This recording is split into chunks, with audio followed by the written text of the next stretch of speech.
예, 지난 시간에 간단하게 뉴케인전, 뉴클래시컬에 대한 이제 간단한 구분, 그 다음에 두 학파의 어떤 중요한 차이점 같은 것들을 말씀을 드렸고요. 이제 우리가 9장의 단기 경기 변동에 있어서 몇 가지 뭐 필요한 개념들과 여러 가지 이제 터미널로지들 이런 것들을 간단하게 소개하도록 하겠습니다.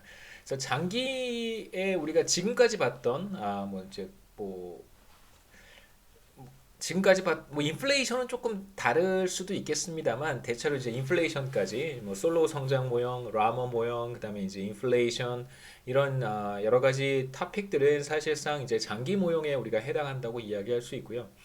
아, 사실 이러한 구분은 뉴케인전의 관점이라고 볼 수 있어요. 그러니까 성장이라고 하는 현상 자체가 이제 장기적인 현상이기 때문에 장기 모형으로 구분할 수 있고, 인플레이션 같은 경우도 우리가 봤던 여러 가지 현상들, 특히 이제 퀀터티 티오리 같은 것들은 이제 단기에 나타나는 인플레이션의 변화라기보다는 중장기적으로 좀 긴 시간 동안 나타나는 인플레이션의 변화라는 측면에서 우리가 봤던 모형들은 대체로 이제 장기적인 경제 현상을 잘 설명할 수 있는 예, 모형이다라고 하는 의미에서 우리가 장기 모형이라고 부를 수 있습니다.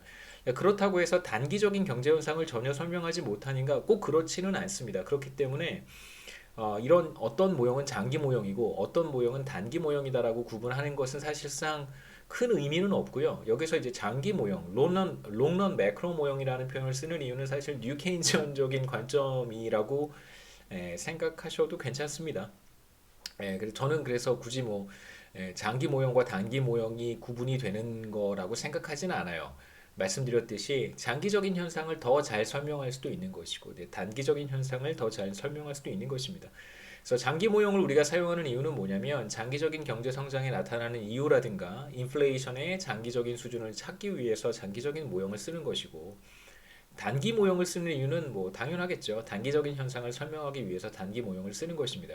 그러니까 가장 이상적인 것은 어떤 매크로 모형이 있는데 그 매크로 모형이 장기적인 현상도 설명할 수 있고 단기적인 현상도 설명할 수 있으면 더할 나위 없이 좋겠죠. 그런 모형들도 있는데 물론 완벽하진 않습니다만 그런 모형들이 조금 있어요. 그럼에도 불구하고 그런 모형이 어떤 측면에서 보면 또 완벽하지는 않습니다. 단기, short run이라고 하는 단기라고 하는 것은 short run이라고 부르고요. 단기는 사실 GDP, 뭐 실업률, 인플레이션, 거시경제에 있어서 중요한 지표, 이런 지표들이 이제 장기적인 그런 추세로부터 벗어났다가 그러니까 어떤 이탈하는 현상이 이제 나타나는 기간이고요. 대체로 한 2년, 3년 혹은 길게는 뭐 5년 정도까지도 가기도 하는데, 그래서 다시 이제 이전 수준으로 돌아오는 그런 기간을 우리가 단기라고 합니다. 그래서 대체로 어떤 장기적인 추세로부터 이탈하는, 벗어나는 현상이 나타나는 기간을 우리가 단기라고 부르고요. 실제로 미시경제학에서 단기라고 하는 표현은 어떤 고정 투입 요소가 존재하는 기간이라고 또 정의하기도 해요. 그러니까 보통 우리가 생산 요소를 노동과 자본으로 구분했을 때 미시경제학에서의 단기는 자본과 같이 기업이 그 규모를 투입 규모를 조정하기 어려운 시기에 타임 호라이즌을 보통 단기라고 하고, 모든 생산 요소의 조정이 가능한 기간을 장기라고 구분을 하지만 거시경제학에서의 단기와 장기의 구분은 대체로 절대적인 시간의 의미를 갖기도 합니다. 그래서 뭐 생산 요소가 조정이 가능하냐 가능하지 않은가 이런 구분이라기보다는, 물론 그런 구분도 적용할 수 있지만 그런 구분이라기보다는 이제 절대적으로 한 2년에서 3년 혹은 길게는 5년까지 이 정도의 시간을 우리가 단기라고 부르고요. 대체로 장기라고 하면 이제 한 10년 이상, 20년에서 30년 정도의 시계를 타임 호라이즌을 우리가 장기라고 구분을 합니다. 단기적인 현상이라고 하는 것이 무엇인가? GDP나 실업률, 인플레이션 등이 장기적인 수준에서 벗어나는 이유는 무엇인가? 이게 바로 단기적 현상이고요. 벗어나는 방향은 또 어떠한가? GDP가 지금 같은 경우에는 장기적인 추세로부터 벗어났는데, 코로나 바이러스로 인해서 벗어났는데 GDP가 이렇게 쭉 꾸준히 성장할 수 있었으면 참 좋겠죠. 이렇게 쭉 성장하다가 지금은 이렇게 크게 떨어졌습니다.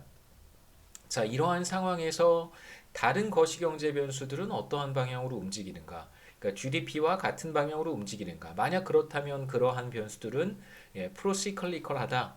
경기 순행적이다라고 얘기를 하고요.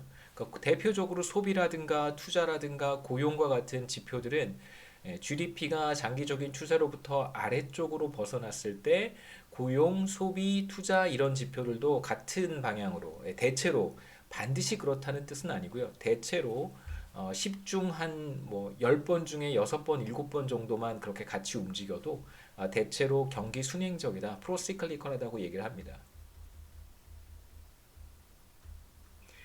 그 다음에 이제 어떤 지표들은 GDP가 하락했을 때 오히려 반대로 상승하기도 하는데요. 대체로 대표적인 지표가 실업률이라고 할 수 있겠죠. 그러니까 실업과 같은 지표는 GDP가 추세로부터 이렇게 아래쪽으로 떨어졌을 때 실업률 같은 지표들은 반대로 어떤 추세로부터 이제 위쪽으로 상승하겠죠. 그러한 변수들을 우리가 경기 역행적이다 혹은 카운터 세이클리컬하다라고 얘기를 합니다. 경기 역행적이다. 그 다음에 이제 어떤 변수들은 경기가 이렇게 크게 나빠졌는데 리세션으로 들어갔는데 GDP가 떨어질 때 거의 동시에 하락하는 그런 거시경제 변수들도 있어요. 대표적인 변수가 소비와 투자 이런 것들이겠죠. 소비 투자는 GDP가 떨어지면 거의 동시에 같이 떨어집니다. 소비 투자 같이 떨어져요. 이제 하지만 고용이라든가 실업이라든가 이런 노동시장 관련된 지표들은 한 짧게는 한 분기 혹은 길게는 한 2분기 정도, 그러니까 3개월에서 6개월 정도의 시차를 두고 반응하는 경우가 많아요. 그래서 어느 정도의 시차를 두고 뒤따라서 하락하는지 뒤따라서 상승하는지 이런 이제 패턴을 보이는 것을 이제 우리가 시차 혹은 레그라고 하기도 하고요. 그 다음에 이제 또 하나 재미있는 현상은 GDP가 하락하기 전에 먼저 일종의 어떤 전조 현상으로 미리 반응하는 그러한 지표들도 있습니다. 그러니까 GDP가 이렇게 침체되기 전에 떨어지기 전에 먼저 하락하는 혹은 먼저 상승하는 이런 그러니까 GDP의 변화를 예상할 수 있도록 도와주는 어떤 거시경제 지표들도 있는데요. 이제 그런 지표들은 사실 우리가 선행지수, 선행지표라고 부르기도 합니다. 그러니까 선행한다. 라고 부르기도 하고요. 지금 제가 설명드렸던 고용이라든가 실업은 GDP가 반응한 이후에 짧게는 한 분기, 길게는 한 2분기 정도 뒤에 반응하기 때문에 그러한 지표들 우리 이제 후행 지표라고 부르기도 합니다. 그 다음에 이제 우리가 여기서 생각해 볼 만한 또 다른 주제는 GDP가 크게 하락했습니다. 그렇다면 이전 수준으로 다시 추세에 이렇게 추세로 되돌리기 위해서 어떠한 정책을 우리가 생각해 볼 수 있는가 이러한 이슈들도 우리가 앞으로 기말 시험까지 쭉 살펴보도록 하겠습니다.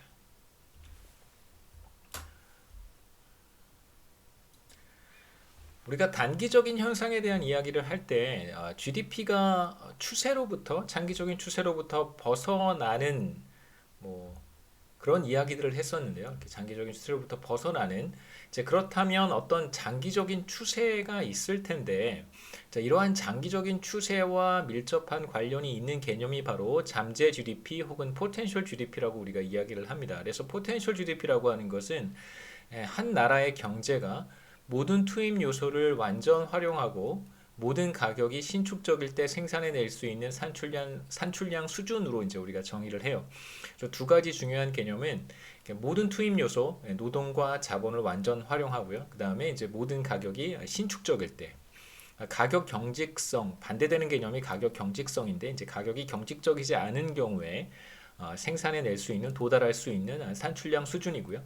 여기에서 이제 우리가 투입 요소 가운데 노동을 생각해 볼 수 있는데 그래서 그러니까 모든 투입 요소를 완전 활용한다, 노동을 완전 활용한다 이런 의미가 포함이 되어 있는 거잖아요. 그래서 포텐셜 GDP와 대응되는 그 노동 투입 노동 투입량을 우리가 full employment라고 부르기도 하고요, 완전 고용이라고 부르기도 합니다. 그래서 모든 투입 요소들 가운데 이제 예를 들면 노동만 우리가 생각한다면 포텐셜 GDP를 달성하는 수준, 그 수준에서 그 수준에 대응하는 이제 노동 투입량을 우리가 이제 완전 고용 수준이라고 얘기를 해요. 그래서 완전 고용 수준이라고 하더라도 당연히 모든 국민이 다 일을 하는 것은 아닙니다. 그 다음에 이제 완전 고용 수준에 대응하는 개념이 또 하나 있는데 바로 자연 실업률이라고 하는 개념이 있어요. 그러니까 완전 고용이 달성된다고 하더라도 당연히 여러 가지 이유에 의해서 경제 내에는 구직자들, 그러니까 잡 서치를 하는 실업자들이 있을 수 있습니다. 근데 그런 실업자들에 의해서 그런 이제 실업자들을 통해서 우리가 실업률을 계산을 하는데, 그거에 대응하는 실업률을 우리가 또 자연 실업률이라고 해요. 하나씩 또 뭐 구체적으로 보겠습니다. 모든 투입 요소를 완전 활용한다는 뜻은 이제 아이들 리소스가 있어서는 안 된다는 뜻입니다. 그러니까 쓸데없이 놀고 있는 투입 요소가 없다는 뜻이에요. 그러니까 투입될 수 있었는데 죄송합니다. 죄송합니다. 투입될 수 있었는데 투입되지 못하는 그러한 리소스는 없다는 뜻이에요. 그렇다고 해서 말씀드렸듯이 실업률이 0%여야 된다는 뜻은 아닙니다. 실업률은 여러 가지 요인에 의해서 나타날 수 있어요. 대표적으로 마찰적 실업을 우리가 생각해 볼 수 있어요. 마찰적 실업이라고 하는 것은 기본적으로 노동시장에 어떤 마찰적인 요소가 있어서 이 마찰적인 요인은 여러 가지에 의해서 뭐 만들어질 수 있는데 대표적으로 어떤 구직자가 자신이 원하는 그런 일자리를 찾는 것이 쉽지 않습니다. 자신이 원하는 일자리가 어디에 있는지, 자신이 원하는 그러한 잡을 어디에서 찾을 수 있는지에 대한 정보를 완벽하게 가지고 있지 못하고, 그 다음에 실제로 그런 일자리가 나타났다고 하더라도 레주메를 보내고 그 다음에 인터뷰를 하고 그 다음에 잠재적인 경쟁자들과 또 경쟁을 해서 살아남아야지만 그 일자리로 그 회사로부터 오퍼를 받을 수 있잖아요. 자, 그렇기 때문에 이러한 일련의 어떤 잡 서치 프로세스 그 다음에 정보에 대한 불안전성 이런 것들 때문에 나에게 맞는 일자리가 어디에 있는지 정확히 알 수 없다는 측면에서 정보의 불안전성 이런 것들 때문에 사실 이제 마찰적 실업이 나타날 수 있습니다. 그래서 모든 투입 요소가 완전 활용된다고 해도 실업은 발생할 수 있는데요. 잠재 GDP 수준에서 발생하는 실업률을 우리가 자연 실업률이라고 부르고 그거에 대응되는 고용 수준을 우리가 full employment 혹은 완전 고용 수준이라고 부릅니다. 그래서 자연 실업률을 우리가 natural rate of unemployment라고 부르기도 하고요. 두 번째 potential GDP와 관련해서 우리가 이야기했던 것은 신축적인 가격이에요. flexible price라고 부르는데 가격의 경직성이 있어서는 안 된다는 뜻입니다. 노동에 대한 수요가 감소했다가 늘어나는 경우를 한번 생각해 볼 수 있는데 노동에 대한 수요가 줄어들었다가 이제 다시 노동 수요가 늘어나는 상황이에요. 뭐 여러 가지 요인이 있을 수 있습니다. 경기가 조금씩 과열되는 과정이라고 생각할 수도 있고 혹은 한국과 같은 경제 상황에서는 해외 부문의 어떤 수요가 늘어났어요. 그래서 국내 기업들이 생산하는 재화에 대한 수요가 늘어나서 국내 기업들이 노동을 더 투입하려고 하는 상황을 생각할 수도 있습니다. 그래서 노동에 대한 수요가 줄어들었다가 리세션 과정에서 다시 이제 이전 수준으로 회복되는 그런 상황을 생각해 볼 수 있는데요. 자, 만일 노동 수요가 늘어날 때 임금이 상승하지 않는다면 이제 어떤 일이 벌어질까 한번 생각해 볼 수 있어요. 한번 보시죠. 간단한 그림으로. 자, 노동시장만 한번 생각해 보겠습니다. 노동시장도 그냥 간단하게 노동의 수요와 노동의 공급에 의해서 노동시장의 고용 수준이 결정이 된다고 생각하면 좋겠습니다. 그 다음에 이쪽이 웨이지고요. 자, 노동 수요가 이렇게 줄어들었다가 이제 다시 회복되는 과정인데요.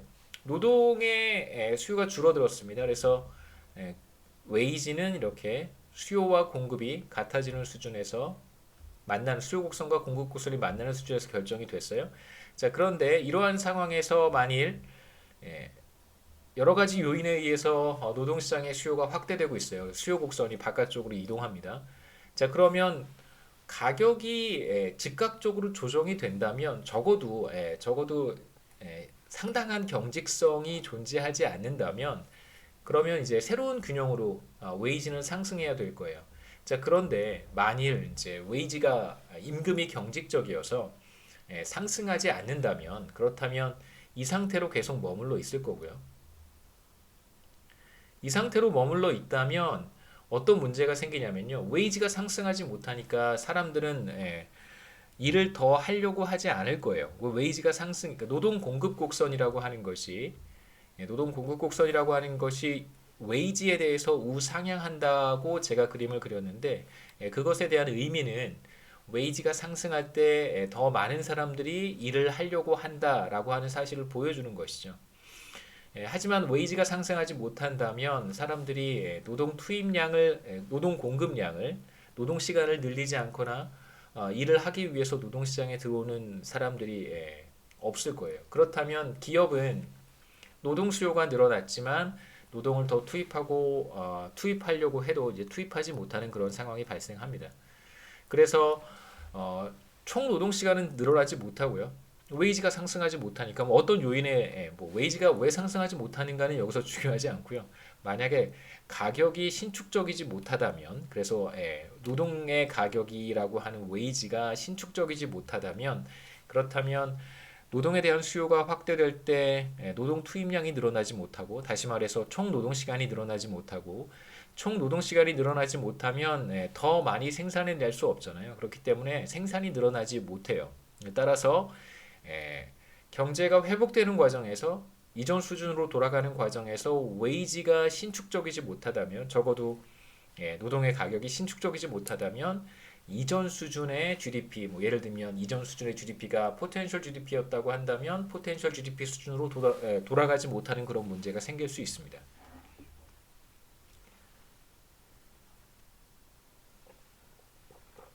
그래서 포텐셜 GDP와 더불어서 사실 제가 그림을 먼저 한번 보여드릴까요? 자, 그림을 보시면 한참 가야 됩니다. 그림을 보시면 조금 최근 데이터부터 11페이지의 GDP 그림인데 여기에서 푸른색이 푸른색에 대응하는 것이 이제 실제 우리가 매 분기마다 생산해낸 GDP예요. 이걸 이제 제가 자연 로그를 취해서 로그로 표현을 한 것입니다. 그래서 푸른색이 GDP인데 쭉 보시면 어떨 때는 크게 하락하기도 하고 이렇게 보시면 또 하락하는 시기들이 종종 있었습니다. 그래서 실제로 GDP는 매 분기마다 한 번씩 추계를 하는데 실제로 데이터를 관찰해 보면 어떨 때는 조금 더 빠르게 늘어나기도 하고 어떨 때는 크게 감소하기도 하고 이런 모습을 보여요. 그래서 실제 데이터에서 관찰하는 GDP를 우리는 뭐라고 부르려고 하냐면 Actual GDP라고 부를 거예요. 이것을 제가 실제 GDP라고, 그러니까 뭐 데이터에서 우리가 실제로 관찰하는 GDP가 Actual GDP입니다. 그 다음에 여기 붉은색으로 제가 표시한 것은 사실 장기 추세라고 우리가 부르는데요. 이걸 이제 롱런 트렌드라고 부릅니다. 그러니까 롱런 트렌드를 어떻게 계산하는가는 사실 조금 어려운 문제예요. 그래서 우리가 뭐 여기서 다룰 만한 문제는 아니고 그냥 여러분들은 개념적으로 혹은 조금 추상적인 의미가 담겨 있긴 하지만 그냥 개념적으로 생각해 주시면 좋겠습니다. 그러니까 솔로우 성장 모형이나 라머 모형에서 이야기하는 어떤 그러한 성장의 경로, 사실 뭐 솔로우 성장 모형에서 성장하지 못하긴 하지만 라머 모형에서 아이디어 스탁이 일정한 증가율로 계속해서 증가하면 1인당 GDP가 계속 늘어나잖아요. 그 GDP가 계속해서 증가합니다. 그 경로를 보여주는 것이다 라고 생각하시면 좋겠어요. 물론 정확히 그걸 의미하는 것은 아닙니다만 여기에서 여러분이 생각해 주셨으면 하는 것은 장기적인 추세라고 하는 것은 장기 추세는 이제 그러한 추세, 1인당 GDP 혹은 경제 전체의 GDP가 지속적으로 성장해 가는 그러한 경로라고 생각하시면 좋겠습니다.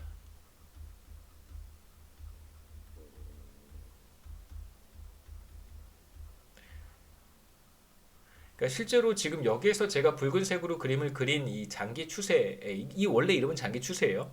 장기 추세라고 하는 것을 제가 여러분들이 이렇게 이해하셨으면 좋겠습니다라고 말씀을 드린 것이고 실제로 이 장기 추세는 어떻게 계산을 하냐면요. 계산하는 방법이 몇 가지가 있는데 여기에서 제가 계산한 방식은 하드윅 프리스캇 필터라고 하는 필터라고 하는 방식을 이용해서 계산을 한 거예요. HP 필터라고 부릅니다. 여러 가지 방식이 있어요. 뭐 그 중에 하나를 제가 선택해서 계산을 한 것이고 이론적인 근거는 별로 없어요. 그러니까 왜 이러한 장기 추세가 존재하는가에 대한 이론적인 어떤 백그라운드는 비교적 취약해요. 다만 여러분들이 이해해 주셨으면 하는 것은 그러니까 이 장기 추세라고 하는 것은 지속적으로 성장해가는 국가 경제가 성장해가는 어떤 경로다, 성장 경로다라고 생각하시면 좋겠다는 것입니다. 그래서 마치 꼭 한국의 GDP가 어떻게 변화해 왔는지는 잘 모르겠지만 이러한 장기 추세를 그려놓고 보면 마치 GDP가 이 장기 추세를 따라서 쭉 성장해 가고 있는 것처럼 보이잖아요. 그리고 어떨 때는 이 추세를 위쪽으로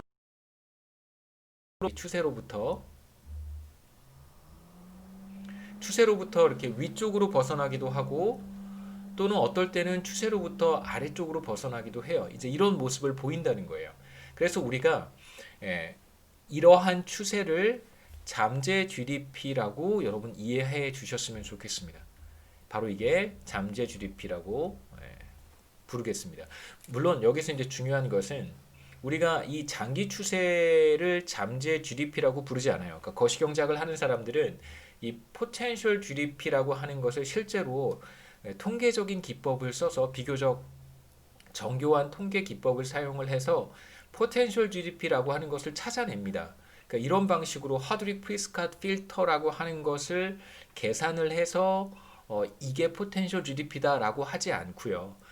포텐셜 GDP는 따로 계산하는 여러 가지 방법들이 있는데 제가 여러분들한테는 실제로 이러한 장기 추세, 얘 이름은 장기 추세가 맞습니다. 이 장기 추세를 그냥 우리는 포텐셜 GDP라고 그냥 불러보자라고 말씀을 드리는 거예요.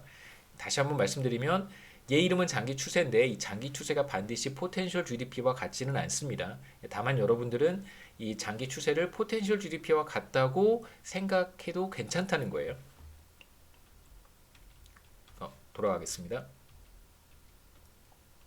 그래서 우리가 포텐셜 GDP라고 하는 어떤 장기 추세가 존재하고 실제 GDP라고 하는 것은 그 포텐셜 GDP 주변을 이렇게 왔다 갔다 하는 것이다라고 생각해 볼 수 있다는 거예요. 그러니까 그렇게 이해하자는 거죠. 거시경제의 어떤 GDP의 변화를. 그래서 actual GDP 혹은 뭐 actual output 또는 실제 GDP 이런 것은 한 나라의 경제가 다양한 충격으로 인해서 포텐셜 GDP로부터 벗어난 산출량 수준이에요. 여러분 아까 그림에서 보셨듯이 붉은색은 굉장히 스무드해요. 근데 실제로 한 국가의 GDP가 대한민국의 GDP가 그 스무드한 선을 따라서 늘어난 게 아니잖아요. 어떨 때는 더 많이 늘어나기도 하고 어떨 때는 더 적게 늘어나기도 했습니다. 그러니까 물론 데이터를 우리가 실제 액추얼 GDP를 관찰한 다음에 아마도 포텐셜 GDP가 이럴 것이다라고 거꾸로 추측을 하는 거죠. 그러니까 실제로 그렇게 거꾸로 계산을 해 놓은 다음에 마치 이것을 원래 존재했던 어떤 그 포텐셜 GDP 수준 주변에서 실제 GDP가 뭐 나타난 것이다 이렇게 우리가 생각해 보자는 거예요. 근데 거시경제학은 여러분 그렇게 하셔야 됩니다. 그래야 훨씬 이해하는 것이 어렵지 않고 좋습니다. 그리고 이 장기적인 추세로부터 포텐셜 GDP로부터 벗어나게 만드는 요인들은 다양한 충격이다. 이렇게 우리가 해석하는 것이죠. 그래서 다양한 충격들에는 어떤 것들이 있을 수 있냐면 석유나 원자재 가격의 상승, 그다음에 코로나 바이러스 대표적인 경우라고 할 수 있죠. 팬데믹, 갑작스러운 정부 지출의 증가라든가 세율 인상, 그리고 새로운 기술이 개발된다든가 혹은 여러 가지 자연재해, 팬데믹도 여기 포함이 될 것입니다. 그 다음에 이제 여러 가지 요인에 따른 어떤 소비 심리의 악화, 뭐 이런 것들을 이제 우리가 복합적으로 충격들의 사례로 생각해 볼 수 있어요. 자, 지금부터는 이제 액추얼 GDP 우리가 실제 데이터에서 관찰하는 거 아까 그림에서 푸른색으로 제가 보여드렸던 바로 실제 GDP입니다. 그 다음에 이제 실제 인플레이션 사이에 어떠한 관계가 있을까? 이 둘 사이에 이제 관계를 한번 우리가 조금 이론적으로 그렇게 이론적이진 않습니다만 조금 이론적으로 이 관계를 정립을 하고 여러 가지 통화 정책 주로 통화 정책인데 중앙은행의 통화 정책이 실제 GDP와 그 다음에 실제 인플레이션율 사이에 어떠한 변화를 야기하는지를 이제 앞으로 단기 모형에서 살펴보도록 하겠습니다. 장기 추세와 경기 변동과 관련된 이야기인데 몇 가지 용어들을 제가 추가로 좀 설명을 드릴게요. Actual GDP, 실제 GDP는 이제 두 가지 요소로 구성이 돼요. 하나가 바로 장기 추세라고 하는 것이고 다른 하나가 바로 경기 변동입니다. 그림을 다시 한번 보죠. 1990년 그림부터 한번 살펴보겠습니다. 푸른색이 실제 GDP예요. Actual GDP, 실현된 GDP고 우리가 이 실현된 GDP가 마치 어떤 가상의 트렌드 주변을 왔다 갔다 한 것으로 해석을 하겠다고 했습니다. 그리고 이 장기 추세를 롱런 트렌드를 포텐셜 GDP라고 우리가 해석하자라고 했어요. 실제로는 그렇지는 않습니다. 이제 거의 말씀을 드렸고요. 그렇다면 이제 거꾸로 한번 생각해 보는 거예요. 실제 GDP라고 하는 것은 두 가지 컴포넌트에 의해서 구성이 될 거예요. 하나는 이렇게 장기 추세가 있고요. 또 하나는 뭐냐면 실제 GDP가 그러니까 actual GDP가 나타나려면 여기에서부터 이렇게 뭔가 바깥쪽으로 혹은 아래쪽으로 위쪽으로 어느 쪽으로든 이탈을 해야 되잖아요. 그러니까 이탈한 정도. 그래서 실제 GDP라고 하는 것은 이런 트렌드와 이탈한 정도에 의해서 설명이 되겠죠. 그러니까 지금 우리가 여기에 있습니다. 이게 지금 한국 여기 2020년 제 기억에 이게 아마 3분기 데이터까지 제가 그림을 그린 것 같은데요. 맞습니다. 3분기 2020년 3분기까지 그림을 그렸고요. 3분기 현재 지금 우리는 장기 추세보다 아래쪽에 있어요. 여기 좀 확대해서 우리가 보면 확대해 볼까요? 네. 자, 이렇게 확대해서 보면 장기 추세로부터 우리가 아래쪽에 있습니다. 자, 이 실제 GDP가 바로 요만큼이겠죠. 물론 이제 로그 값이고요. 자, 이게 바로 실제 GDP의 로그 값인데 추세로부터 약간 아래쪽에 있어요. 그러니까 이 실제 GDP는 사실상 두 개의 컴포넌트로 구성이 된다라고 우리가 한번 생각해 보는 거예요. 만약에 어떠한 충격도 없었더라면 우리는 아마 붉은색에 있었겠죠. 이렇게 그림으로 다시 한번 그려보면 이렇게 해서 떨어졌다가 살짝 올라갔죠. 지금 현재 우리가 위치한 곳은 여기고 장기 추세를 제가 붉은색으로 다시 그려보겠습니다. 장기 추세는 이렇게 있었어요. 마치 꼭 아무런 충격이 없었더라면 우리는 장기 추세에 있었어야 되는데 여기에 있었어야 되는 거죠. 근데 여러 가지 다양한 충격으로 인해서 우리가 이렇게 떨어진 거예요. 그렇다면 실제 GDP, 바로 여기가 실제 GDP입니다.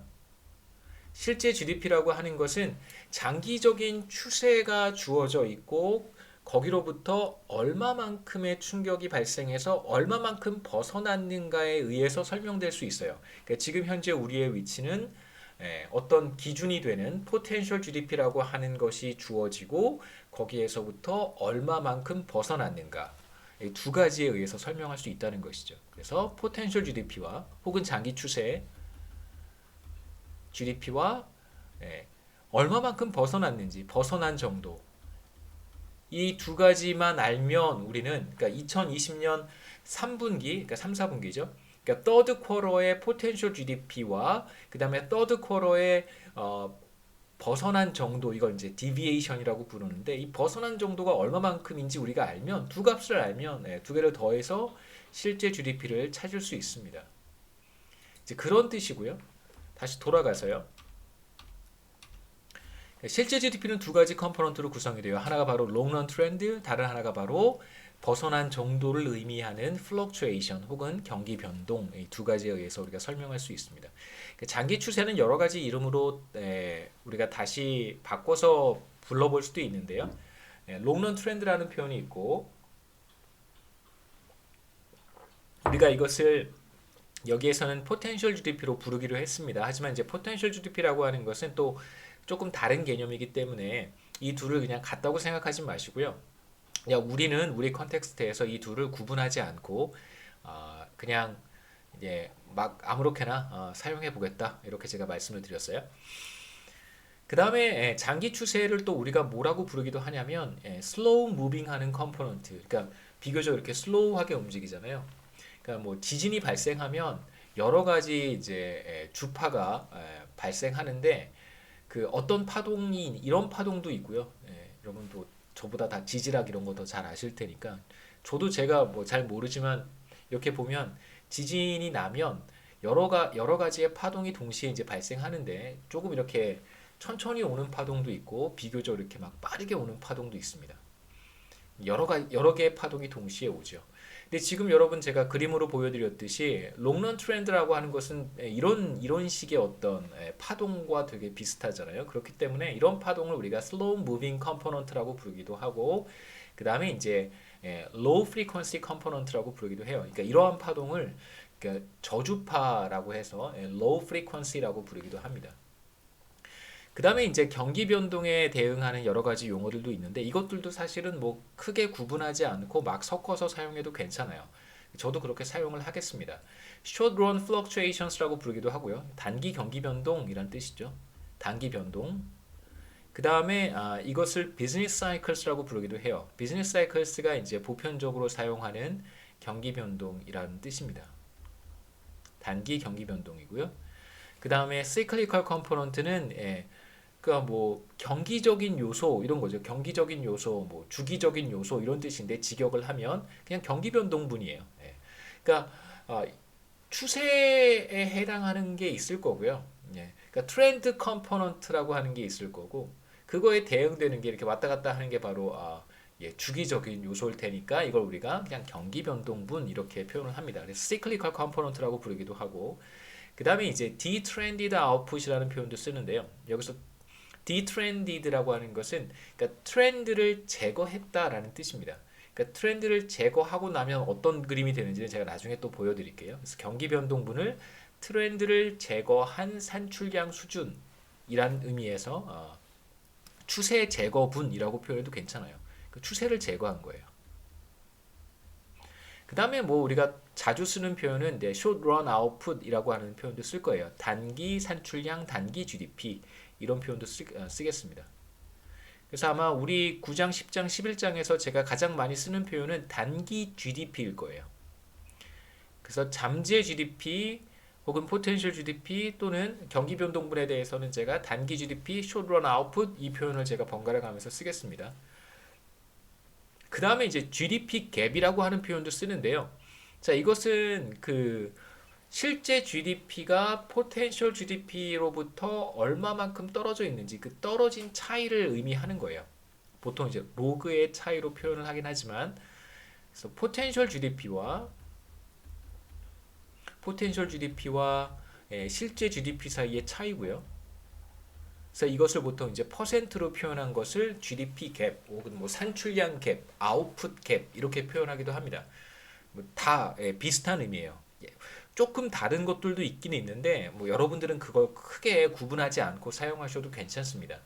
그 다음에 이제 아까 장기 추세를 slow moving component라고 말씀드렸는데 경기 변동분이라고 하는 것은 이제 보시다시피 이런 부분에 해당하잖아요. 단기에 막 왔다 갔다 fluctuate 하는 거기 때문에 비교적 빠르게 움직이죠. 그래서 fast moving component라고 부르기도 하고 그 다음에 이제 그 지진과 관련해서 이렇게 파동이 굉장히 빠르게 고주파 파동도 있으니까 이 고주파 파동에 해당하는 것을 이제 경기 변동분이라고 우리가 해석을 해서 high frequency component라고 부르기도 해요. 그러니까 low frequency component는 대체로 장기 추세를 의미하는 것이고 high frequency component는 얼마나 high해야 high한 거고 얼마나 low해야 low한 거냐 별로 그런 구분은 의미가 없고요. 그냥 두 개가 있어요. high와 low가 있습니다. low frequency는 그냥 추세고요. high frequency는 그냥 very high가 있고 뭐 high가 있고 뭐 그런 게 있는 게 아니에요. 그냥 high frequency는 경기 변동분을 가리키는 것입니다. 그래서 우리는 이제 몇 가지 기호를 제가 여기에서 이제 몇 가지 기호를 빈번하게 사용할 텐데 우선 장기 추세, GDP의 장기 추세 혹은 뭐 potential GDP라고 생각하셔도 괜찮습니다. 그래서 YT bar라고 이제 표현을 할 거고요. 자, 이 YT bar라고 하는 것은 그냥 솔로 라머 모형에 의해서 결정되는 것이다라고 생각하시면 좋겠습니다. 그러니까 이건 뭐 우리가 앞으로 경기 변동에 대한 이야기를 할 때 GDP가 왜 이렇게 계속 왔다 갔다 하는지, 어떨 때 빨리 일어나고 어떨 때 막 꼬꾸라지고 왜 이런 모습을 보이는지에 대한 이야기를 할 때 그 기준이 되는 것은 어떤 장기 추세로부터 더 빠르게 늘어나거나 아니면 장기 추세를 따라가지 못하고 그거보다 더디게 가거나 이제 이런 현상을 사실 설명하고 싶은 거잖아요.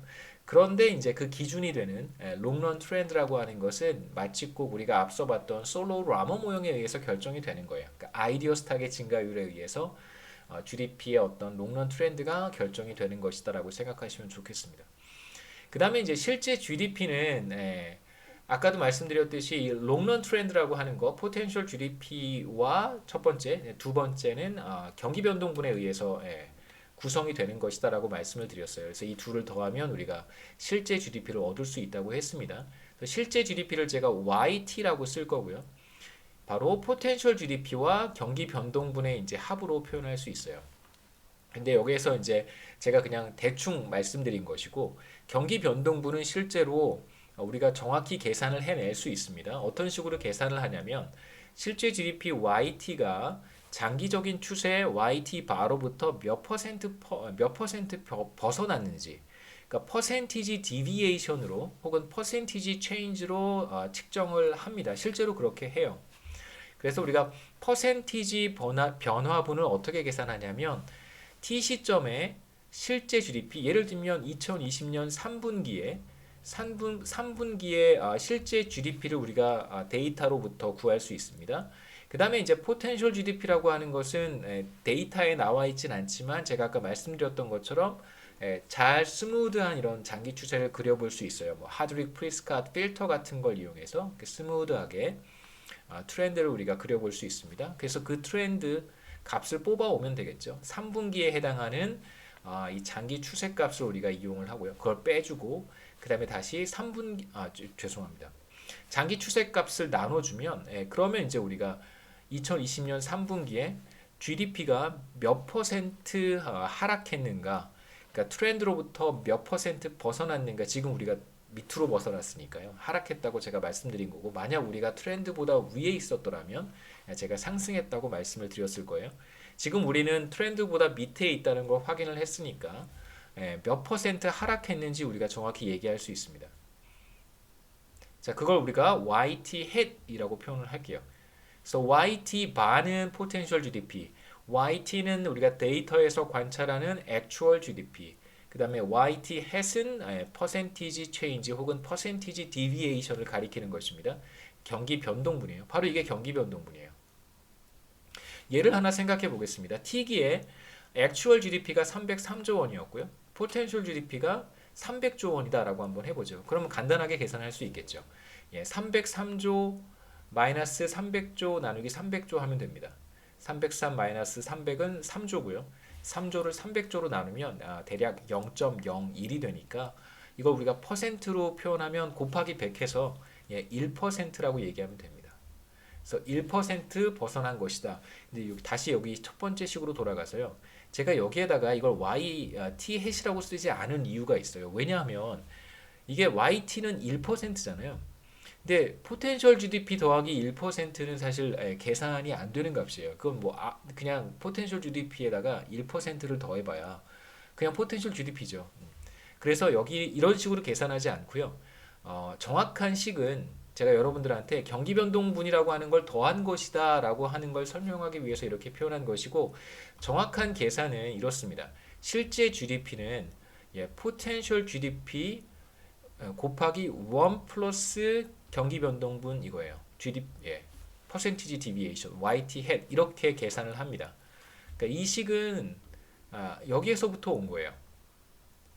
이 식을 정리를 하면 똑같은 이 식을 얻을 수 있습니다. 그래서 뭐 제가 그냥 단순히 포텐셜 GDP와 경기 변동분의 합이다라고 표현을 했는데 사실 여기서의 경기 변동분이라고 하는 것은 트렌드로부터 얼마나 벗어났는가를 의미하는 거니까 한번 정리를 해볼까요? 자, 이렇게 써보겠습니다.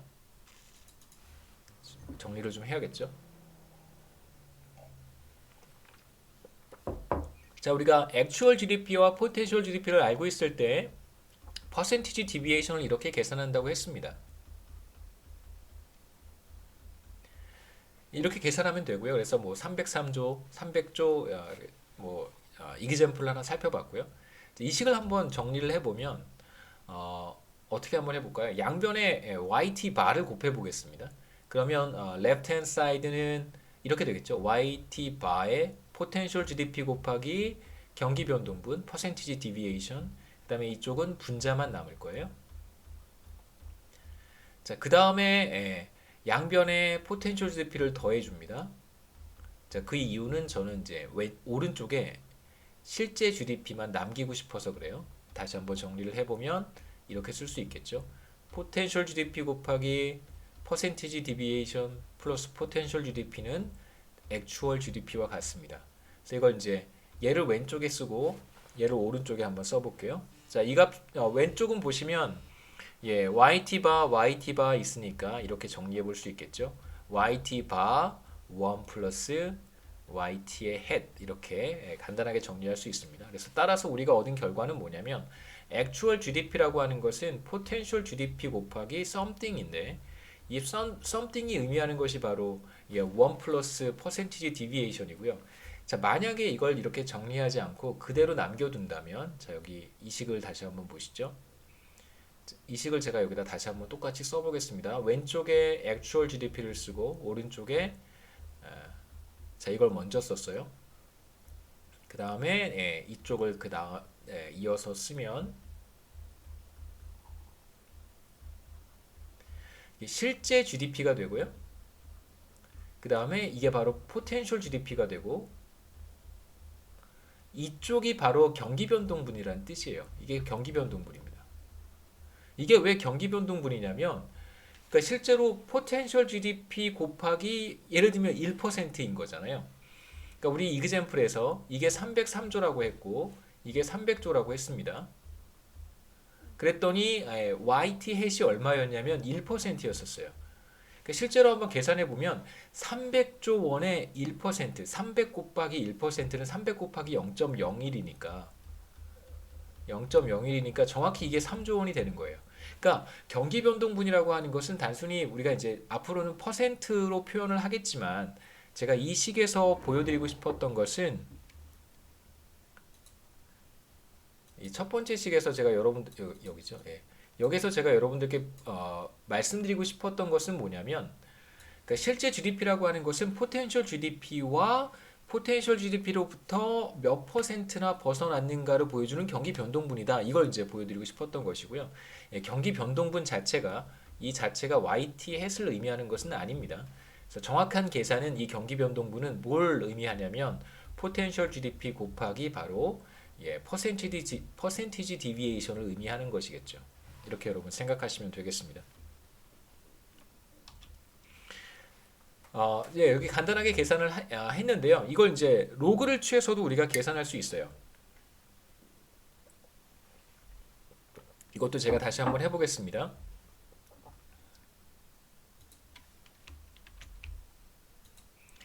자, 경기 변동분을 이렇게 우리가 썼고요. 눈이 아프죠? 붉은색은. 경기 변동분을 이렇게 표현을 했습니다. YT 햇은 potential GDP 분의 actual GDP 마이너스 potential GDP고요. 자, 이것을 이제 이렇게도 다시 쓸 수 있어요. 이렇게 해서 쓰면 YT over YT 바고요. 그 다음에 이렇게 쓰면 마이너스 1이 되겠죠. 그래서 양변에 1을 더합니다.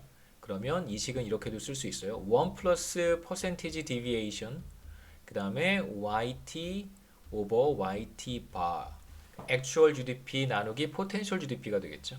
그 다음에 양변의 자연 로그를 취해요. 자연 로그에 1 플러스 YT hat 그 다음에 자연 로그에 actual 그 다음에 potential 이렇게 되겠죠. 그 다음에 이제 몇 가지 로그의 성질을 우리가 적용할 텐데 퍼센티지 디비에이션은 기본적으로 퍼센트잖아요. 뭐 0.01, 0.02 이런 값입니다. 비교적 작은 값이니까 로그의 성질 중에 이런 게 있었어요. 1 플러스 x의 자연 로그를 취한 것은 x가 매우 작은 값이라고 한다면 근사적으로 이제 x와 같다라고 했고요. 그래서 우리가 left hand side는 근사적으로 yt 햇과 같다라고 얘기할 수 있고 그 다음에 이제 오른쪽은 로그의 성질 중에서 이런 게 있었죠. x 나누기 y의 자연 로그를 취하면 로그 x 빼기 로그 y가 된다. 이런 성질도 알고 있습니다. 그래서 right hand side는 로그 분자 마이너스 로그 분모라고 쓸 수도 있겠죠. 그래서 정리를 하면 퍼센티지 디비에이션이라고 하는 것은 다시 말해서 GDP가 롱런 트렌드로부터 몇 퍼센트 벗어났는지 그 퍼센트에 해당하는 y-hat은 바로 액추얼 GDP의 로그 값에서 포텐셜 GDP의 로그 gat을 빼면 되는 거예요. 그래서 이렇게도 계산할 수 있습니다. 액추얼 GDP가 303조였고요. 포텐셜 GDP가 300조였잖아요. 자, 그러면 이렇게 계산하면 됩니다. 로그의 303조 빼기 로그의 300조 하면 우리가 뭘 계산할 수 있냐면요. 바로 몇 퍼센트 벗어났는지 이 값 여러분 전자계산기로 두들겨 보시면 근사적으로 0.01이 됩니다. 자, 이렇게 해서 이제 퍼센티지 디비에이션을 계산할 수 있고요.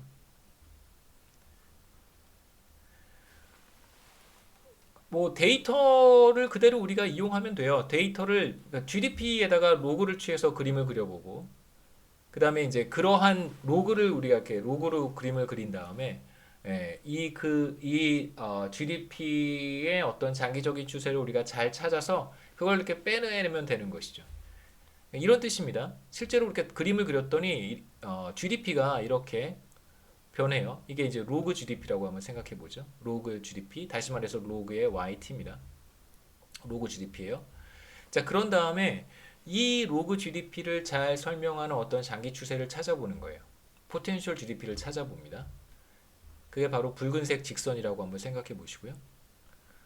그러면 바로 이 붉은색 직선이 뭐가 되냐면 붉은색 선이 조금 부드러운 곡선이 뭐가 되냐면 바로 로그의 YT 바가 되겠죠. 포텐셜 GDP의 자연 로그 값이 되는 거예요. 이런 식으로 계산을 하고 그 다음에 이제 어떻게 하냐면요. 액추얼 GDP에서 그냥 우리가 지금 계산한 포텐셜 GDP의 로그 값을 빼주면 되는 거예요. 그래서 쓱 드러내면 되는 것이죠. 이거 그냥 빼내면 뭐가 남을까요? 남는 게 있을 거예요. 뭐 이런 게 남겠죠. 그림으로 그려보면 요 차이만큼이 남겠죠. 그렇죠? 위아래 위아래. 그래서 이걸 그림으로 그려보면 남는 것만 그려보면 이렇게 될 거예요. 이런 것들만 남을 거예요. 그래서 액추얼 GDP의 로그를 취해서 그려보고 거기에 어떤 장기적인 추세를 찾아서 그린 다음에 장기적인 추세를 이렇게 생선 가시 발라내듯이 가시를 딱 드러내면 이제 남는 것이 이제 그 차이만큼만 남겠죠. 그러니까 남는 것이 결국은 뭐냐? 이게 경기 변동분이라는 거예요. 퍼센티지 체인지, 퍼센티지 디비에이션만 남을 거예요. 그래서 위쪽으로 몇 퍼센트 상승했고 아래쪽으로 몇 퍼센트 상승했는지 우리가 다 알 수 있겠죠. 이건 기본적으로 퍼센트니까요. 그러니까 303조, 300조 이그젬플에서 보듯이 이건 근사적으로 뭐와 같냐면 0.01과 같을 거예요. 그 결국은 퍼센트가 되는 것입니다. 0.01은 1%란 뜻이에요. 단기 경기 변동 YT 햇은 실제 GDP의 로그 값에서 잠재 GDP의 로그 값을 빼준 거예요. YT 햇을 경기 변동 혹은 단기 GDP 또는 GDP 갭이라고 제가 부르겠습니다. 얘의 이름은 이제부터 경기 변동 혹은 경기 변동 분 컴포넌트란 뜻이고 여기서 분은 그 다음에 단기 GDP, short run output, short run GDP 다 좋습니다. 그 다음에 GDP 갭 이 세 가지 이름으로 제가 번갈아 가면서 부를 테니까 여러분들은 제가 경기 변동분 혹은 단기 GDP 혹은 GDP 갭 이렇게 얘기를 했을 때는 항상 뭘 생각하셔야 되냐면 실제 GDP에서 포텐셜 GDP를 뺀 거구나. 이때 이제 로그를 다 취해서 빼고 남은 것들이구나. 이렇게 생각하시면 됩니다. 자, 이제 그림을 한번 보시죠. 파란색, 파란색이 잘 안 보이지만, 이 파란색이 바로 초록색인가요? 파란색인가요? 파란색이 실제 GDP예요. 여기서 실제를 또 실질과 헷갈리시면 안 됩니다. 실질은 이제 화폐 가치의 변화를 다 제거한 상태에서 산출량의 변화를 트랙한 것이 이제 리얼 GDP이고요. 우리가 지금 여기서 얘기하는 실제 GDP는 actual real GDP를 얘기를 하는 거예요. 실제 데이터로 관찰되는 GDP라는 뜻입니다. actual GDP고요. 데이터에서 우리가 관찰할 수 있는 실질 GDP를 우리가 실제 GDP라고 부르기로 했습니다. 그 다음에 이제 이러한 데이터들을 잘 설명할 수 있는 어떤 장기 트렌드를 찾았어요. 다양한 방법들이 있습니다. 예를 들면 제가 말씀드렸듯이 하드릭 프리스캇 필터라고 하는 HP 필터를 이용해서 이러한 데이터의 흐름을 잘 설명해주는 장기 트렌드를 찾았어요. 그러니까 실제로 우리가 데이터를 관찰한 다음에 이것들을 잘 설명하는 트렌드를 찾아냈지만 순서는 이런 거죠. 데이터가 먼저 오고 액추얼 GDP가 오고 그 다음에 트렌드를 제가 찾았어요. 그렇지만 이렇게 이해하셔야 됩니다. 트렌드는 이미 존재했던 거예요. 조금 이상할 수도 있겠지만 트렌드는 이미 존재했던 것입니다. 그래서 데이터가 이 트렌드 주변을 왔다 갔다 했던 거예요. 그래서 우리는 트렌드를 거꾸로 다시 찾아낼 수 있는 것입니다. 이렇게 이해하시면 좋습니다. 실제 테크닉은 데이터를 먼저 보고 그 데이터로부터 트렌드를 뽑아내는 것이지만 그, 그 이면의 철학은 우리의 이제 가치 세계관은 이미 트렌드는 있었던 거예요. 그러니까 그 트렌드 주변으로 데이터가 이렇게 실현된 것입니다. 그렇게 생각하셨으면 좋겠어요.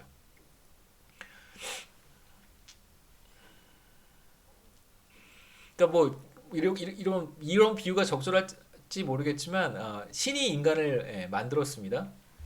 신이 인간을 만들었어요. 그런데 이제 우리는 이게 인간이에요. 근데 신이 어떻게 생겼는지 우리는 모르잖아요. 그래서 인간의 행동을 보고 신은 이렇게 생겼을 것이다. 라고 이제 우리가 추론을 한 다음에 신이 인간을 만들었다. 이렇게 이제 우리가 얘기해 보자는 거죠. 그러니까 트렌드 주변으로 뭐 여러분 뭐 신이 인간을 만들었다는 사실에 대해서 뭐 받아들이지 않는 학생들도 계실 거라고 생각하기 때문에 그냥 뭐 얘는 이그젬플은 이그젬플일 뿐입니다.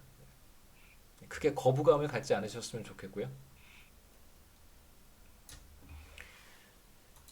자, 둘 다 로그 값이에요. 그러니까 실제 GDP도 로그를 취해서 제가 그림을 그렸고, 로그를 취해서 그림을 그린 실제 GDP로부터 롱런 트렌드를 찾았기 때문에 이 롱런 트렌드도 본질적으로 이 붉은색입니다.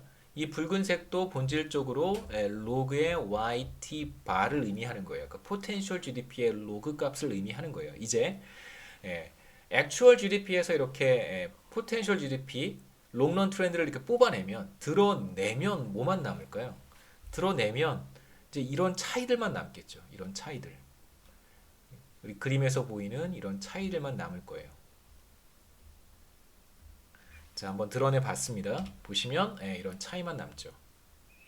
그래서 이 차이가 굉장히 분명해요. 2000년 이전에 있었던 이게 바로 GDP 갭을 제가 그린 거예요. 단기 GDP, short run output, 단기 GDP 다 좋습니다. 그 다음에 이걸 우리가 GDP 갭이라고 부를 수도 있다고 했습니다. 자, 이런 것들을 우리가 찾아냈어요. 다시 말씀드리면 실제 GDP의 자연 로그를 취한 다음에 그림을 그리고 그 GDP로부터 장기 추세를 찾았습니다. 그래서 그 장기 추세를 뽑아냈더니 뭐만 남은 건가요? 경기 변동분만 남은 거예요. 바로 비즈니스 사이클만 우리가 얻어낸 거예요. 그래서 지금 여러분이 보고 계시는 그림이 바로 한국 GDP의 경기 변동분이에요. 비즈니스 사이클입니다. 비즈니스 사이클의 몇 가지 중요한 특징 가운데 하나가 계속 왔다 갔다 한다는 거죠. 물론 이제 한 80년 이전 데이터는 비교적 그렇게 나이스하지는 않다고 생각을 해요. 왜냐하면 한국 경제가 80년 이전에는 규모 자체가 그렇게 크지 않았고 그 다음에 여러 가지 충격으로부터 굉장히 취약했었습니다. 그래서 GDP의 어떤 경기 변동분이 이런 어떤 좀 이렇게 컨시스턴트하고 이러이러한 특성을 갖는다, 특징을 보인다라고 말하기에는 80년대 이전 데이터는 좀 그래요. 그래서 우리가 보통은 90년 이전 죄송합니다. 90년 이후 데이터 혹은 2000년 이후 데이터를 보는 경향이 있는데 저도 사실은 그 경기 변동 스터디를 할 때, 비즈니스 사이클 스터디를 할 때는 저도 이제 논문도 쓰고 그러니까요. 보통 2000년 이후 데이터를 많이 봤어요. 왜냐하면 IMF 경제 위기라고 하는 시기가 이제 제가 여기 표시했던 이 기간에 왔었는데 IMF 경제 위기가 대체로 좀 그 이후에 한국 경제의 어떤 구조 변화가 크게 나타났고 상당히 많은 그 사회적인 변화, 경제적인 변화, 정치적인 변화를 가지고 왔기 때문에 2000년 이전 데이터를 잘 보진 않았었는데요. 이제 최근 이제 코로나 바이러스 이후에 어, 이게 IMF 경제 위기만큼의 충격이 사실 온 거잖아요. 물론 이제 그림에서 보시면 그만큼의 충격은 아니겠지만 이제 그래서 최근에 좀 생각이 많이 달라져 가지고 요즘은 이제 90년 데이터부터 좀 보기 시작했습니다. 그래서 IMF 경제 위기를 사실은 조금 보지 않고 데이터를 끊어서 보통 여기서부터 많은 그 거시경제학자들이 봤어요. 지금도 좀 그런 이런 스타일의 리서치를 많이 해요. 이쪽을 사실 보지 않는 거예요. 그러니까 IMF 경제 위기라고 하는 게 매우 이렇게 좀 후진적인 경제 위기라고 생각하는 경향도 좀 있었던 것 같고 제 생각에는 그런데 이제 코로나 바이러스로 인해서 나타난 리세션의 크기도 사실은 무시하지 못할 만큼 크단 말이에요. 그러니까 몇 퍼센트 떨어진 거냐면 여기가 5%니까 대략 4% GDP가 하락한 거예요. 그러니까 경기 변동분이 마이너스 4%만큼 나타난 겁니다. 그러니까 IMF 경제 위기 때는 대충 보시면 얼마만큼 나타나냐면 한 7에서 8% 나타나잖아요. 그 다음에 이때가 리만 브러더스 사태로 인해서 촉발된 글로벌 금융 위기예요. 그레이트 리세션이라고 부르는 시기입니다. 그때 대체적으로 한 4% 가까이 하락해요. 그러니까 지금 경제 위기는 지금의 리세션은 이때보다도 더 크고 물론 IMF 경제 위기만큼은 심각하진 않지만 그래도 상당히 큰 위기이기 때문에 요즘은 좀 생각이 많이 달라져서 저도 비즈니스 사이클 스터디를 할 때 특히 이제 한국 데이터를 이용을 할 때는 90년 이후 데이터를 사용하기 시작했습니다. 그래서 최근에 논문을 하나 썼는데요. 그 거시경제 모형을 가지고 논문을 하나 썼는데 이전하고는 좀 다르게 이번 논문은 이제 90년 이후 데이터를 사용을 했습니다. 그래서 IMF 경제 위기까지 다 포함을 해서 실제로 이제 모형을 좀 한번 사용해 봤어요. 지금 우리가 보고 있는 그림이 바로 단기 GDP 경기 변동분입니다. 그 시기를 조금 줄여서 제가 말씀드렸듯이 80년대 이전 데이터는 비교적 그렇게 인포머티브하진 않는 것 같아요. 한국 경제 자체의 규모도 좀 크지 않았었고 그랬기 때문에 그래서 조금 시기를 90년으로 끌어당겨서 비교적 짧은 기간을 우리가 살펴본다면 어떨까? 마찬가지입니다. 똑같은 엑서사이즈를 하는 거예요. 로그의 GDP, 실제 GDP의 로그 값으로 그림을 한번 그려보고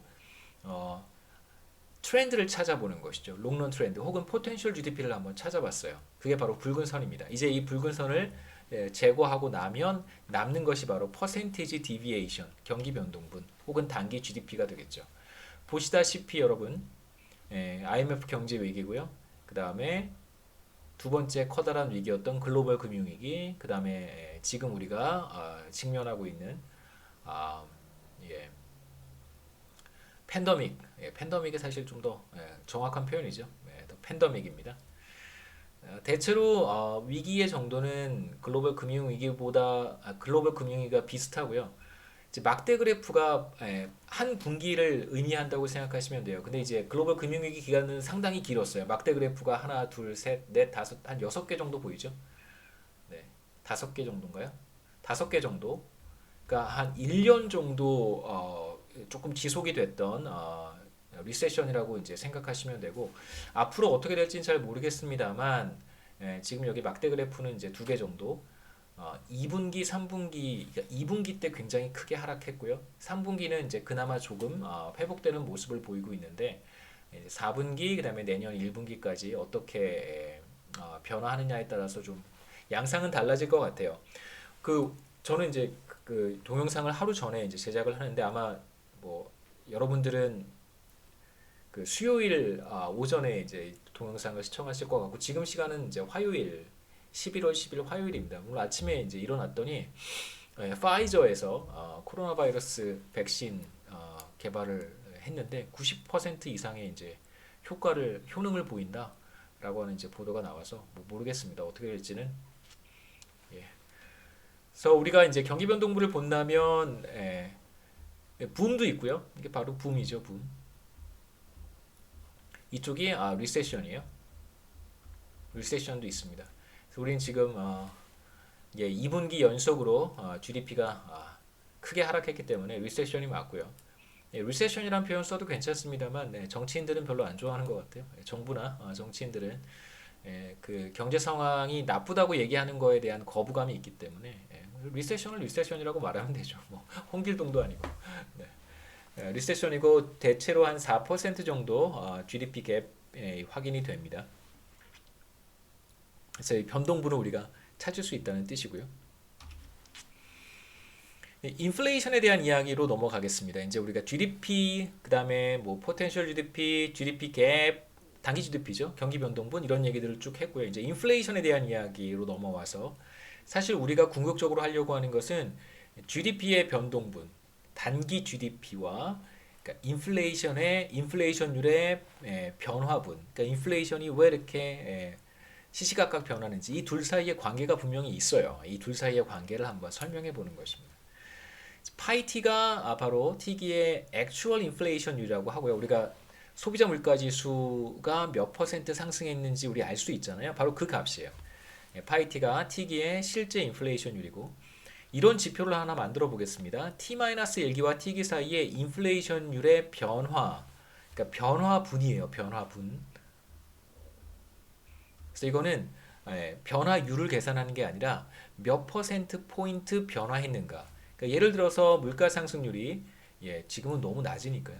1%에서 T-1기의 물가 상승률, 그러니까 파이가 1%에서 T기의 2%로 상승을 했습니다. 그럼 지금 우리가 관심을 갖고 싶은 지표라고 하는 것은 2% 마이너스 1%예요. 그래서 변화분은 1% 포인트가 되겠죠. 2 빼기 1 한 다음에 퍼센티지의 차이를 우리가 보통 이제 퍼센티지 포인트라고 부르니까 이러한 새로운 지표를 우리가 만들어서 그러니까 매 분기마다 여기서 T는 보통 저기 한 분기를 의미를 해요. 제가 특별한 얘기가 없으면 한 기간은 한 분기입니다.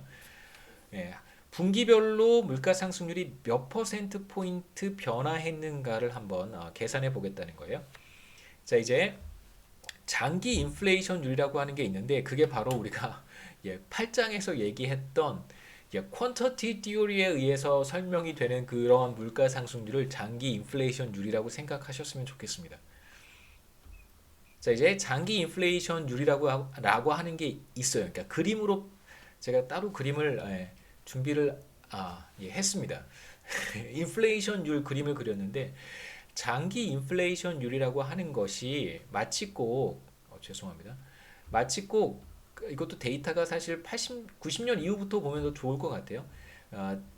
이러한 90년 이후부터 보겠습니다. 그러니까 인플레이션율의 롱런 트렌드라고 하는 것은 마치 꼭 이런 트렌드를 따라오는 것 같잖아요. 그러니까 시시각각 변하는 그런 측면도 있지만 꼭 마치 장기적인 트렌드, 마음이 깨끗한 사람은 보이는 그런 트렌드예요. 보시면 이렇게 트렌드가 장기적으로 보면 물가 상승률이 쭉 하락하는 것처럼 보이잖아요. 이걸 우리가 롱런 트렌드라고 불러보겠다는 거예요. 그러니까 물가 상승률에 있어서 인플레이션율에 있어서 장기 추세를 이제 파이 바라고 한번 써보겠습니다. 물론 이제 여기에서는 그림에서는 장기 추세가 이렇게 쭉 떨어지는 것 같잖아요. 하지만 이제 우리는 그것까지 생각하면 너무 어려우니까 그냥 이제 일정하다. 인플레이션율이 장기에는 좀 일정하다라고 일단 가정을 하고 얘기를 하겠습니다. T-1기에 실제 인플레이션율이면 이제 파이 T-1이 장기 인플레이션율과 같았다고 한번 해보죠. 예를 들면 2%. T-1기에 2%와 같았어요. 그러면 그리고 T기에도 장기 인플레이션율과 같았습니다. T기에도 2%예요. 그러면 T-1기와 T기 사이의 인플레이션율의 변화는 없는 거잖아요. 2%로 일정했기 때문에 그 경우에는 당연히 퍼센트 변화는 없습니다. 물가 상승률의 델타 파이 T는 제로가 되겠죠. 자, 이번에는 물가 상승률이 상승하는 경우인데요. T-1기까지는 장기 인플레이션율을 따라서 물가 상승률이 일정했습니다. 그러다가 T기에 물가 상승률이 장기 인플레이션율보다 높아졌어요. 2%에서 예를 들면 2.5%로 상승했다라고 한번 생각해 보시죠. 그렇다면 인플레이션의 변화분 혹은 인플레이션의 변화는 0보다 큰 값을 가질 거예요. 상승했으니까. 여기서 제 이그젬플에서는 0.5%포인트 상승한 거겠죠. 그 다음에 세 번째는 반대의 경우인데 T-1기에는 물가 상승률이 인플레이션율이 2%였었어요. 장기 인플레이션율과 같았지만 T기에 물가 상승률이 하락했습니다. 예를 들면 1.5%로 하락했어요. 그렇다면 인플레이션율의 변화는 델타 파이 T는 이 경우에 이제 마이너스 0.5% 포인트가 되겠죠. 그래서 델타 파이 T는 이제 마이너스 값을 갖게 될 거예요. 근데 이제 인플레이션율은 사실 경제 상황에 따라서 상승할 수도 있고 하락할 수도 있어요. 이제 그러한 변화가 GDP의 변화, 단기 변화와 어떤 관련이 있는지를 우리가 한번 생각해 보겠다는 것입니다. 실제 인플레이션 여러분 그림 보셨고요. 잘 보시면 어떤 장기적인 추세가 관찰이 돼요. 그리고 실제 인플레이션율은 그림이죠. 실제 인플레이션율은 이러한 장기 추세로부터 어떨 때는 크게 상승하기도 하고 어떨 때는 크게 하락하기도 하고요. 대체로 어느 정도 인플레이션율이 대략 한 1% 전후로 이렇게 왔다 갔다 하는 모습을 우리가 확인할 수 있습니다. 말씀드렸듯이 이제 비교적 좀 짧은 기간 90년 이후 이제 2000년 이후부터 제가 그림을 그렸는데요. 2000년 이후부터는 대체로 인플레이션율이 2010년까지는 요 정도 수준에서 일정해 보이고요. 그 다음에 이제 2010년 이후부터는 대체로 인플레이션율이 좀 하락을 해서 지금 일반 전반적인 물가 상승률 수준이 어느 정도 되는가라고 생각해 본다면 한 이 정도 우리가 생각해 볼 수 있겠죠. 1% 정도 전후. 그 다음에 하나 이제 재미있는 것은 아까도 제가 앞서 그림에서 그렸듯이 장기적인 어떤 추세는 하락하는 그런 모습을 보인다는 거예요. 그런데 우리가 실질금리, 명목금리에 대한 이야기를 이제 8장에서도 했지만 실질 이자율도 보시면 이렇게 쭉 하락하는 그런 모습을 보이고 있어요. 물가 상승률도 계속해서 한 지난 20년 동안 지금 여기 그림에서는 이제 30년이죠. 30년 이상 계속해서 이제 하락하는 추세를 보이고 있고 이자율도 마찬가지 패턴입니다. 그래서 아마도 이들 변수 사이에 어떤 밀접한 관련이 있을 거예요. 그러니까 이러한 변화를 동시에 촉발하는 어떤 전반적인 어떤 구조적인 변화가 있을 텐데 이제 그것이 무엇인가를 또 한번 찾아봐야죠. 제가 자 이제 앞서 소개했던 인플레이션의 변화예요. 그래서 파이 t 마이너스 파이 t 마이너스 1입니다. 그러니까 지난 분기와 이번 분기 사이에 물가 상승률이 몇 퍼센트 포인트 변화했는가를 보여주는 건데요. 대체로 이제 90년 이전 데이터들은 조금 엄청나게 변하죠. 막 12% 포인트까지 막 그러니까 분기 사이에 한 분기 이번 분기와 다음 분기 사이에 물가 상승률이 막 12% 포인트나 막 상승하고 그런 거예요. 그래서 이런 기간들은 좀 제외를 하고 그러니까 이게 한국 경제의 규모가 크지 않은 상태에서 대외 부문의 충격이 굉장히 컸던 것이죠. 예를 들면 이제 오일 샥이라든가, 그러니까 그 석유 가격의 상승, 원자재 가격의 상승 이런 것들이 국내 물가에 어마어마한 영향을 미쳤던 시기라고 볼 수 있습니다. 그러니까 국내 경제 구조가 취약해서 이제 그랬을 수 있다라고 생각하면 되겠죠. 그 이후에는 이제 대체로 90년 이후에는 물가 상승률의 이제 변화가 델타 파이라고 하는 우리가 새롭게 만들어낸 변수입니다. 이번 기와 지난 기와 이번 기 사이의 물가 상승률의 변화예요. 지난 분기, 지난 기와 이번 기 사이의 물가 상승률 혹은 인플레이션율 변화를 이제 우리가 계산한 건데 대체로 90년 이후부터는 커다란 변화를 보이지는 않습니다. 대체로 한 요 정도 범위 안에 다 들어가 있죠.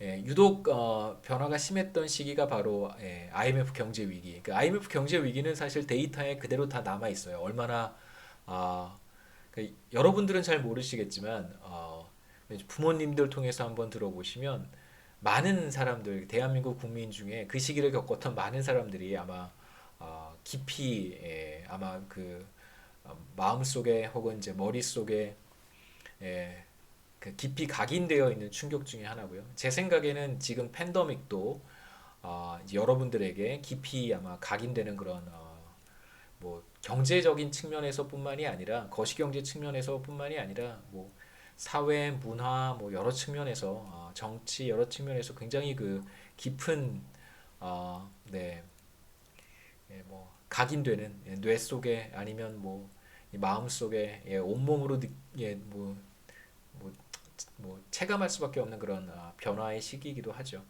대체로 90년 이후부터는 인플레이션율의 변화가 한 대략 한 뭐 2% 마이너스 플러스 마이너스 한 2에서 3% 사이에서 왔다 갔다 합니다. 그래서 여기가 대충 뭐 한 2%쯤 돼 보이죠. 그다음에 아래쪽이 마이너스 2%쯤 됩니다. 그래서 대략 뭐 이렇게 왔다 갔다 하는 것을 이제 확인할 수 있고요. 최근 들어서는 그 변화 정도가 더 많이 줄어들었어요. 대략 뭐 1% 플러스 마이너스 1% 포인트 정도 범위로 많이 줄어들었습니다. 자, 이제 우리의 관심사는 이게 어떨 때 올라가고, 그러니까 지난기와 이번기 사이의 물가 상승률의 변화가, 그러니까 물가 상승률이 지난기보다 더 올라가는 때가 있을 수 있고, 지난기보다 더 떨어지는 때가 있을 수 있잖아요. 자, 그게 바로 이런 때입니다. 지난기보다 더 올라가는 때가 있을 수 있고, 지난기보다 더 떨어지는 때가 있을 수 있어요. 그러니까 이러한 변화가 왜 나타나는 것일까? 이걸 이제 우리가 한번 보겠다는 거죠. 보다 최근 기간으로 잘라서 보면 마이너스 1% 포인트 플러스 1% 포인트에서 이제 왔다 갔다 한다는 사실을 우리가 확인할 수 있습니다. 예를 들면 뭐 지난기에 0.5%였으면 이번 분기에 이제 1.5%가 되고 뭐 그 정도의 임팩트라고 생각해 보면 되겠죠. 그 다음에 다시 이제 마이너스 1%가 됐으니까 대충 다시 이제 0.5%로 떨어졌다는 거예요. 그러니까 지난 분기에는 0.5%였고 물가 상승률이 그 다음에는 1.5%로 올라갔다가 또 다시 0.5%로 떨어지고 뭐 이런 이제 패턴을 보였던 거죠. 그래서 이제 지난기와 이번기 사이의 물가 상승률의 변화가 어느 정도인가를 이제 델타 파이라고 하는 변수를 통해서 확인해 볼 수 있습니다. 단기 거시 모형인데요. 시간이 이제 어느 정도 돼서 이제 단기 거시 모형에 대한 이야기는 다음 시간에 이어서 하도록 하겠습니다.